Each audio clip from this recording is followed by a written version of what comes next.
Guys, welcome back to vlog with Nehu. आज मैं आपको बताती हूँ कुछ ऐसी गलतियों के बारे में जो हम अनजाने में करते हैं, जिससे हमारे बच्चों के ऊपर बहुत ही गलत प्रभाव पड़ता है। छोटी छोटी बातें होती हैं जिनका हमें ख्याल रखना है, और बातें हमें पता नहीं होती हैं जिनकी वजह से हमें लगता है कि हम हर चीज सही कर रहे हैं, लेकिन अनजाने में वो चीजें हम गलत कर बैठते हैं। सबसे पहली चीज के बारे में आपको बताना चाहूंगी कि अगर आपने अपने बच्चे का टाइम फिक्स नहीं किया हुआ है, हर चीज का एक टाइम फिक्स होना चाहिए। बच्चे का सोने का टाइम, बच्चे का खाने का टाइम, बच्चे का खेलने का टाइम, हर चीज का टाइम फिक्स होना चाहिए। बट अगर रूटीन गड़बड़ होती है तो उससे बच्चे सोने का पैटर्न उल्टा हो जाता है। हमारा बच्चा तो रात में सोता ही नहीं है, हमारा बच्चा तो ऐसे करता ही नहीं है, हमारा बच्चा तो खाना खाता ही नहीं है, हमारे बच्चे को ये प्रॉब्लम है, हमारे बच्चे को वो प्रॉब्लम है। बहुत सारी प्रॉब्लम की जड़ ये है कि अपने बच्चे का रूटीन फिक्स नहीं किया हुआ है। तो बच्चों का सबसे पहले रूटीन फिक्स कीजिए। दूसरी गलतियां जो हम करते हैं वो होता है, बच्चों को हम राइस ओवरडोज दे देते हैं। कई बार देखा होगा कि बच्चों को कॉन्स्टिपेशन होता है, हमें पता नहीं चलता है कि हमने तो सारा फाइबर दिया है बच्चे को, तो बच्चे को कॉन्स्टिपेशन क्यों हो रहा है। हम सारी चीजें कर रहे हैं फिर भी कॉन्स्टिपेशन हो रहा है। तो इसके पीछे एक बड़ा रीजन हो सकता है कि आप अपने बच्चों को राइस का ओवरडोज दे रहे हैं। राइस का ओवरडोज देने से बच्चे को कॉन्स्टिपेशन की बहुत ज्यादा शिकायत रहती है। तो राइस भी आपको देखना है कि आप राइस बहुत ज्यादा भी बच्चे को नहीं दीजिए। हर चीज का एक क्वांटिटी होता है, वो चाहे आटे का हो, वो चाहे चावल का हो, वो चाहे दाल का हो। तो इन सब बातों का आपको ख्याल रखना है, राइस का ओवरडोज नहीं देना है। अगर आपको ऐसा लगता है कि आपके बच्चे को कॉन्स्टिपेशन हो रहा है, आप उसको खिचड़ी दे रहे हैं, तो उसे आप राइस कम करके दाल को ज्यादा दीजिए और राइस उसमें थोड़ा कम कर दीजिए।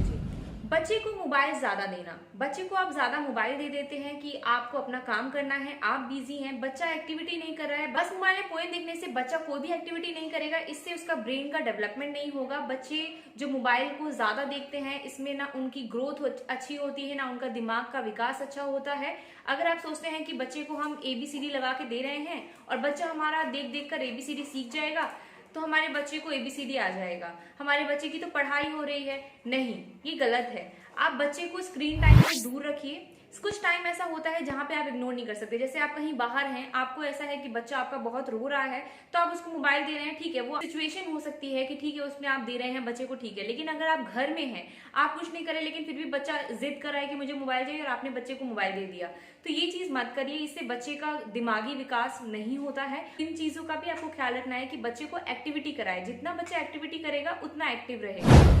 कम से कम 2 बार, यानी कि सुबह और शाम, सुबह नहलाने के बाद और रात में सोने से पहले एक बार चेहरे को अच्छे तरीके से वाइप, मार्केट में वाइप्स आते हैं उससे वाइप नहीं, कॉटन कपड़े से पानी से अच्छे से वॉश करके, सुबह तो एक बार आप नहला रहे हैं उस वक्त, और एक रात में। इस चीज का आपको ध्यान रखना है कि नहलाने के विद इन मिनट आपने नहलाया, विद इन मिनट आपको बच्चे को फेस पे क्रीम लगाना है। बच्चा नहा लेता है और आप 10 मिनट 15 मिनट बाद बच्चे को फेस क्रीम लगा रहे हैं, इससे आपके बच्चे की स्किन खराब होगी। तो जब भी आप बच्चे को नहलाएं, उसके तुरंत 1 मिनट 2 मिनट मैक्सिमम 2 मिनट के अंदर बच्चे को अच्छे तरीके से क्रीम लगाएं। क्रीम लगाने के बाद कभी भी बच्चे का जो फेस है वो कभी भी रगड़े नहीं, बच्चे को हल्का हल्का टैप करके कॉटन कपड़े से बच्चे का जो भी एक्स्ट्रा जो क्रीम है उसको हटा दें।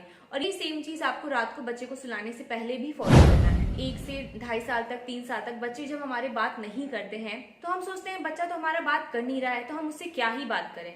लेकिन बच्चों से हमें बात करना चाहिए। जिस तरीके से आप अपने पार्टनर से या अपने दोस्तों से बात करते हैं, उसी तरीके से बच्चों से भी बात करना चाहिए। जितनी बातें आप बच्चों से करेंगे वो उतना जल्दी बात करना सीखेंगे, उतनी जल्दी उनका ग्रोथ होगा बात करने में, उनको उतनी जल्दी चीजें समझ आएंगी। ये नहीं कर पा रहा है, आप ऐसे बात कीजिए बच्चों से जैसे आपका बच्चे को हर चीज समझ आ रहा है, उससे वैसे ही बात कीजिए। हम कहीं भी बाहर जाते हैं तो बच्चे का हाथ पकड़ लेते हैं या उसको गोद में ले लेते हैं, अगर बच्चा छोटा है तो।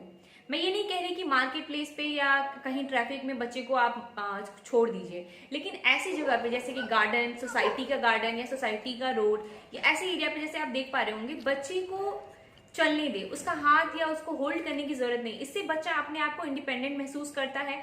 ऐसे में क्या होता है कि जब स्कूल जाने का टाइम होता है तो उस दौरान जब आपने बहुत सारे बच्चे देखे होंगे कि वो जाना नहीं पसंद करता है, इंडिपेंडेंट महसूस नहीं कर पाता है। ये सारी चीजें, जैसे आप सोसाइटी में घूम रहे हैं या गार्डन में घूम रहे हैं, तो बच्चे का हाथ छोड़ दीजिए, बच्चे को घूमने दीजिए, प्रॉपर चीजों को आप उसको एक्सप्लोर करने दीजिए। वो एक्सप्लोर करेगा तो इंडिपेंडेंट महसूस करेगा, से वो अच्छा होगा और वो उसके अंदर एक कॉन्फिडेंस आएगा। अगली चीज के बारे में बात करेंगे खाने का टाइम। खाने का टाइम बच्चों का फिक्स होना चाहिए। सुबह वो ब्रेकफास्ट कितने बजे कर रहा है, लंच कितने बजे कर रहा है, डिनर कितने बजे कर रहा है, वो सारा जो टाइम है वो फिक्स होना चाहिए। अगर 8 है तो 8 ही होना चाहिए, उसको 9 मत बजाइए। चाहिए जिस तरीके से आपका एक टाइम टेबल फिक्स होता है उसी तरीके से बच्चे का भी खाने का टाइम फिक्स होना चाहिए। इससे क्या होता है, बच्चे को उस टाइम पे भूख लगती है और आपका बच्चे का एक रूटीन फिक्स हो जाता है। हम बाहर मार्केट में घूमते हैं तो बच्चा हमें बोलता है हमें आइसक्रीम खाना है, या हम कुछ खा रहे हैं तो बच्चा मांगने लग जाता है। तो हमें बच्चे को आइसक्रीम या कैंडी या सारी चीजों से दूर रखना है। बच्चों को ये सब चीजें ऑफर नहीं करना है। बच्चों के लिए शुगर अच्छा नहीं होता है। बहुत सारे पेरेंट्स ऐसे भी होते हैं जो अपने बच्चों का एक टाइम पे आने के बाद मसाज छोड़ देते हैं। मसाज एक ऐसी चीज है जो बच्चों के लिए बहुत ही अच्छी चीज होती है। चीज आपके बच्चे की बॉडी को सर्कुलेट करती है। बच्चे को भी बहुत ज्यादा थकान हो जाता है क्योंकि उस वक्त उनकी ग्रोथ हो रही होती है, बच्चा बहुत एक्टिविटी कर रहा होता है, उन्हें भी मसाज की प्रॉपर जरूरत होती है। बच्चे का खाना है वो अच्छे तरीके से डाइजेस्ट होता है। इन सारी चीजों के लिए मसाज बहुत जरूरी है। तो बच्चे को जितना टाइम तक हो सके, जितने साल तक हो सके, मसाज करें। अगर इन सारी बातों का अगर आप ख्याल रखते हैं तो वेरी गुड, आप बहुत अच्छा काम कर रहे हैं। लेकिन अगर इनमें से कोई भी ऐसी चीज है जो आप नहीं कर रहे हैं या आप गलती कर रहे थे, अपनी गलतियों को सुधारें और अपने बच्चों को ये सारी चीजें जो भी मैंने आपको बताई हैं उन सारी चीजों को फॉलो करें। तो आई होप आपको वीडियो अच्छी लगी है। यहाँ पे हम अपने वीडियो को एंड करते हैं। अगर वीडियो इन्फॉर्मेटिव लगी हो, आपकी हेल्प की हो, तो वीडियो को लाइक करके जाइएगा, चैनल को सब्सक्राइब करके जाइएगा।